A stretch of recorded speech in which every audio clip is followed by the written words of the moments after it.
I was reading an article the other day that a friend had posted a link to on Facebook. It was about how companies, through their corporate culture and organisational behaviour, are killing the intelligence and creativity of their employees. So that's what I'll be talking about today.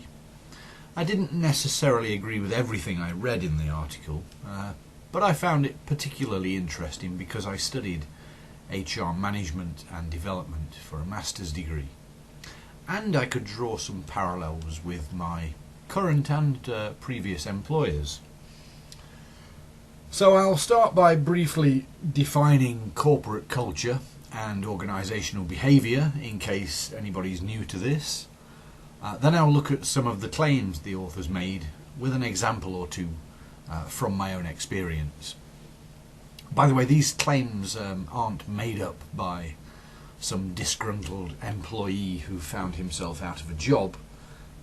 They were made by a well-respected academic at the University of London and his colleague at the University of Lund in Sweden. So they have a lot of authority on the subject. Definitions then. Corporate culture is the values, the beliefs and the attitudes that characterise a company and guide its working practices. More simply put, it basically describes the way we work around here, the way we do things, and the way we like to get things done. So, for example, some companies won't make any decisions, even a small decision, unless it goes through a formal process, such as a meeting, and that minutes are typed up and distributed, and then it's formalised in some way. Other companies may agree things informally, say in the kitchen, and then over time, once the new idea has bedded in, they will formalise it in some kind of procedure or policy. If a new employee doesn't follow the culture of the organisation they work for, they will find it hard to get along. If you've ever worked in more than one company in your time, then you might reflect back on some of the differences in how things got done in one company and in the other company. Organisational behaviour is the study of how people in organisations interact with each other, the aim of which is to try to find the best way of working. If you're interested in this subject, I recommend the books by Stephen Robbins. Very easy to read and very interesting. You can pick them up actually quite cheaply on Amazon nowadays. So let's move on then to what the authors, Spicer or Spitzer and Alverson, found in their research. Their basic argument, as I said at the start, is that many companies, usually the large corporations, when they recruit fresh graduates, instead of asking these bright young things to use their intelligence and creativity, they actually give the graduates the boring, the mundane and the routine tasks, seemingly with a view to breaking their spirit, so that within a short space of time the new recruits become just corporate drones. Spicer gives an example of one graduate employee who had studied corporate governance and went on to work for a consulting company. His role did not really embrace his speciality, and when dealing with clients, so consulting them about their issues and problems, he was really no more of an expert in their issues than you or I after a few hours of studying their internet site and other public-facing documents. His role was, in effect, Spicer reports, to keep the client happy by making a good impression.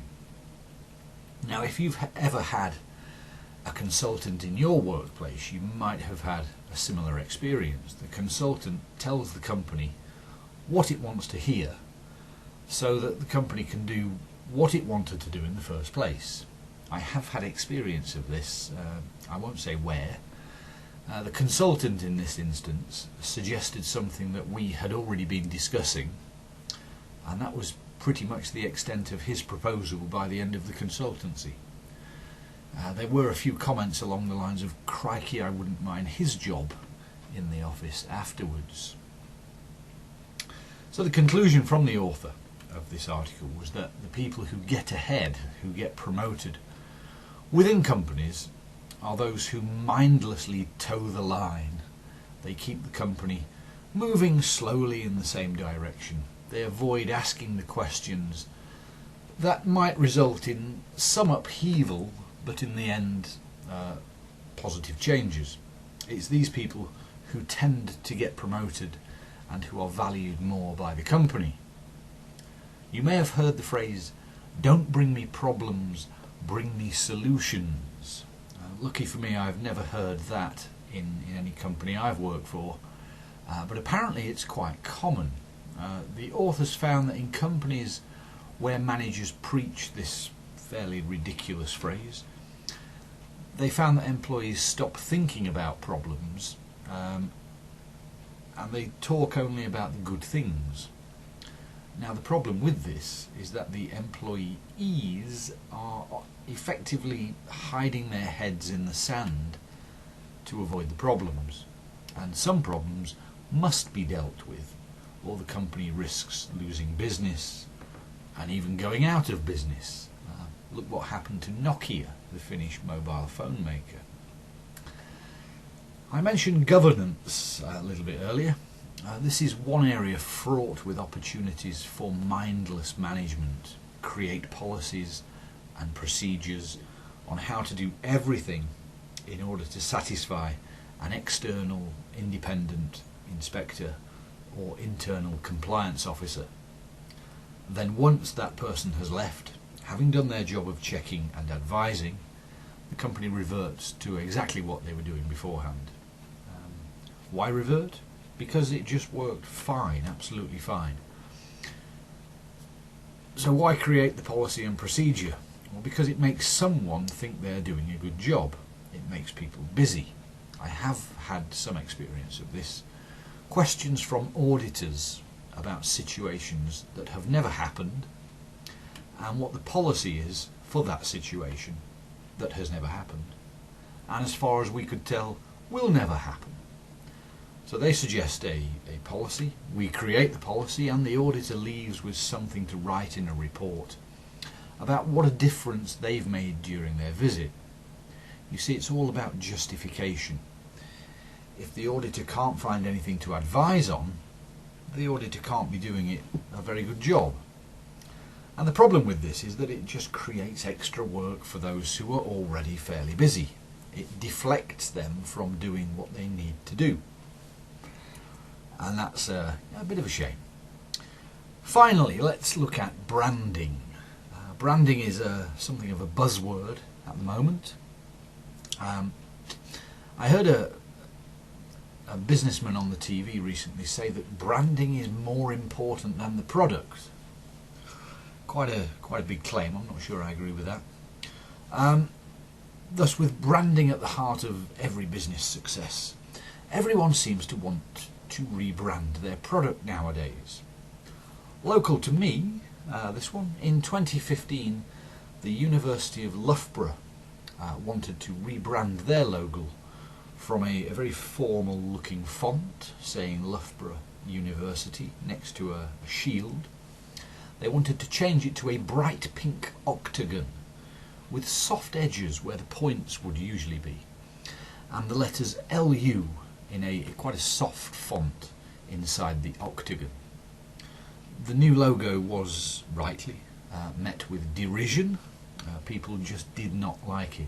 A petition was set up, and eventually the university reconsidered its ideas. Right now, having just checked their website, the shield remains, but the typeface or font of the words Loughborough University have become a softer, more rounded font. Now, rebranding is a massively expensive exercise. We're not just talking about one sign outside the main campus. You know, it's everything. it makes you wonder if the consultant and the designer put something naughty in the boss's tea the day that idea was formally agreed. An excellent example of this rebranding nonsense is British Airways in the 1990s. You can Google that one. Other examples are Tropicana fruit juicers, the credit card provider MasterCard, the UK Postal Service Royal Mail, and the clothing giant Gap. They've all rebranded at some point and then reverted back to their original logos. I could go on with other examples of this corporate mindlessness and faintly ridiculousness, but I won't. I hope you get the idea.